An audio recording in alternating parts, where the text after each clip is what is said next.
এই যে আমি জামশেদ মজুমদার, উঠে দাঁড়ান। এই যে উনি, আপনি আসেন।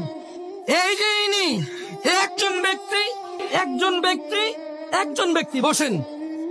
এদের মধ্যে এই শিরক আর কুফরি পার্থক্যই হচ্ছে নামাজ। যে নামাজকে পরিপূর্ণভাবে ত্যাগ করে সে মুশরিক, সে কাফের। আমি বলিনি, জাবের রাদিয়াল্লাহু আনহু বলছে, আল্লাহর নবী সাল্লাল্লাহু আলাইহি ওয়াসাল্লাম বলেছেন। এদেশে এবার বলেন কত ভাগ মুসলমান? 90 বলবেন না? ওহো, কমন ডায়লগ তো। রাজনীতিবিদে বলে, বক্তা বলে, ইমামে বলে, মুসল্লিয়ে বলে, ঝগড়া করলে বলে, নিজেরা বলে, সবাই বলে 90 ভাগ মুসলমান। প্রিয় হুজুরের আরো এরকম ইন্টারেস্টিং ভিডিও পেতে এই চ্যানেলটি সাবস্ক্রাইব করে, লাইক করে, বেল বাটনটি বাজিয়ে রাখতে পারে।